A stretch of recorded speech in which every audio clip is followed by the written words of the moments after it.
Assalamualaikum warahmatullahi wabarakatuh. Kembali lagi dalam channel kita, channel tercinta kita.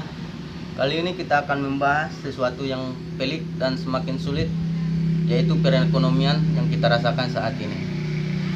Dan sebelum itu jangan lupa klik like dan subscribe agar kita lebih giat dalam membuat video-video tentang bagaimanakah kehidupan kita yang realita dalam keseharian kita. Jadi kali ini kita akan membahas tentang perekonomian yang semakin pelik dan sulit. Akan ditemani saudara kita yang berjualan yang berprofesi sebagai tukang es keliling. Dan beliau ini adalah salah satu ikonik dan maestro sebagai tukang es keliling.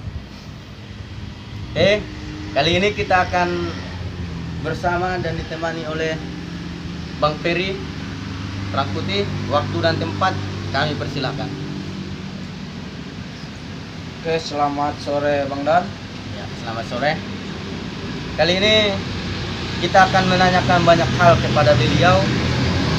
Bagaimanakah beliau dalam menghadapi suasana yang pelik dan ekonomi yang semakin sulit, agar beliau mampu memberikan aspirasinya kepada kita semua, memberikan ceritanya agar kita semua mengerti dan memahami sebagai rakyat yang di bawah ini untuk sampai ke atas nanti.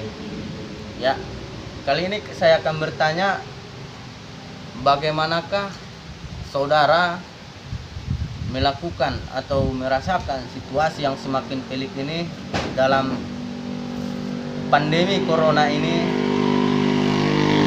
Waktu dan tempat saya persilakan. Oke Bang Dan, dalam tahun 2020 ini yang berhadapan di tengah pandemi ini merasakan kesulitan dua kali lipat di tahun sebelumnya Bang. Ya, kesulitan apa yang abang rasakan di tahun 2020 ini yang membuat abang mengatakan dua kali lipat lebih sulit daripada tahun-tahun sebelumnya? Oke, tahun-tahun sebelumnya kita masih merasakan aktivitas ataupun di hari-hari contohnya di hari-hari ulang tahun di kabupaten ataupun di acara-acara budaya di kabupaten ataupun di daerah. Tapi di masa pandemi ini tidak ada namanya acara-acara ataupun yang diusulkan oleh para protokol kesehatan ataupun PSBB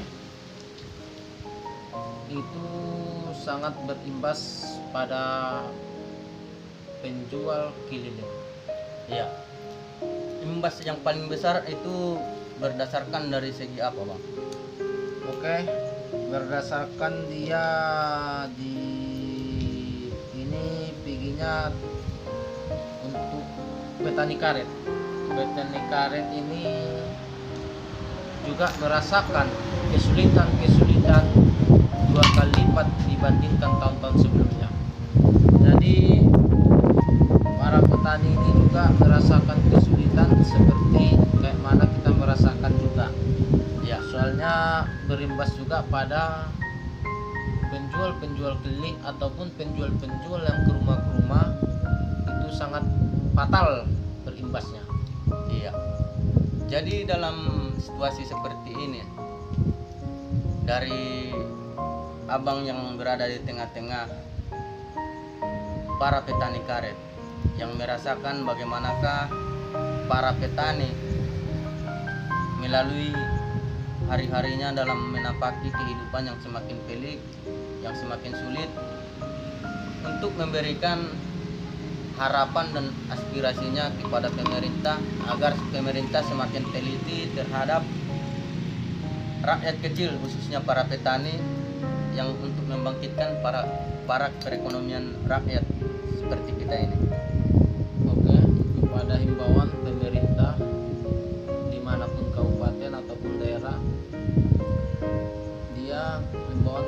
tersebut mayoritasnya kami rakyat yang di bawah ini harus betul-betul ditindak tegas ataupun diperhatikan. Setidak-tidaknya paling bisa dikatakan tidak boleh istilahnya dia berkepentingan kepribadian ataupun diterutamakan kepribadian untuk membangkitkan usahanya, bisnis pribadinya. Ya.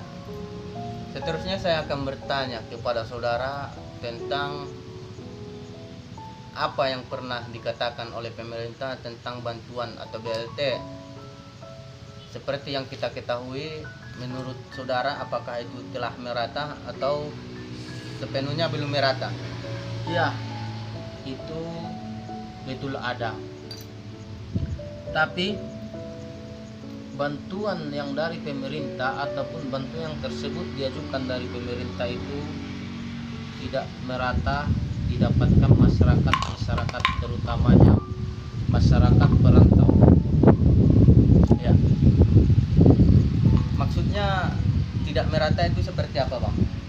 Contohnya hal kecil, didasarkan bantuan dikeluarkan dari pemerintah ataupun dari APBD kabupaten, APBD provinsi, bahkan dari pusat, mungkin ada juga yang tidak dapat sama masyarakat khususnya perantau. Iya. Jadi untuk mengantisipasi masalah-masalah tersebut, apa yang harus pemerintah lakukan dan apa yang harus pemerintah perbuat untuk meratakan bantuan sosial atau BLT tersebut, Bang? Di situ masyarakat harus menuntut haknya kepada pemerintah ataupun pemerintah harus bertindak tegas kepada bawah-bawahan ataupun kebijakan-kebijakan yang diwewenangkan pada pemerintah tersebut supaya tidak terjadi hal-hal negatif. Terakhir, Bang, untuk semua kalangan baik daerah, kota ataupun pusat, apakah harapan saudara atau aspirasi yang saudara berikan kepada saudara atau pemerintah tersebut untuk menghadapi pandemi di tahun 2020 akhir ini? Oke, terima kasih terutamanya kepada Allah Subhanahu wa taala. Mudah-mudahan di akhir tahun 2020 ini menjelang tahun 2021 Januari, tepatnya pada 1 Januari, mudah-mudahan Allah Subhanahu wa taala mengangkat penyakit yang dinamakan pandemik 19. Mudah-mudahan diangkat oleh Allah. Amin. Dengan itu bisa kita lagi beraktivitas seperti biasa. Ya. Terima kasih atas waktu dan tempat yang telah kami sediakan. Terakhir saya ingin mengatakan kepada seluruh kalangan di Indonesia, terkhusus bagi kabupaten-kabupaten, desa-desa, kecamatan dan seluruhnya. Kali ini saya akan mengatakan sedikit bahwa pandemi ini membuat kita semakin sulit, tapi pandemi ini membuat kita semakin kuat. Seperti kata pepatah, hidup tak akan kekal, Ya, betul. hidup tak akan lama, tapi jika hidup sekedar hidup, babi di hutan pun hidup. Dan saya akan mengatakan sedikit juga untuk kita semua, terkhusus untuk pemerintah pusat maupun daerah. Banyak janji yang telah Anda ucapkan, tapi tak sedikit bukti yang Anda berikan. Ya, betul. Berikanlah kami hak sewajarnya, maka kami akan menganggap Anda manusia sewajarnya. Jika negeri terus seperti ini, kemanakah lagi kami harus mengadu?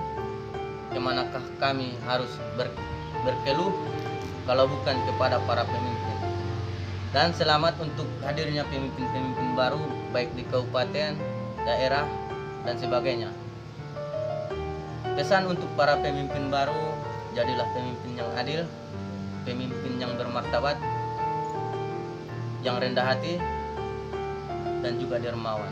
Kami rakyat tak meminta harta Anda, tapi kami rakyat meminta keadilan Anda. Wassalamualaikum warahmatullahi wabarakatuh.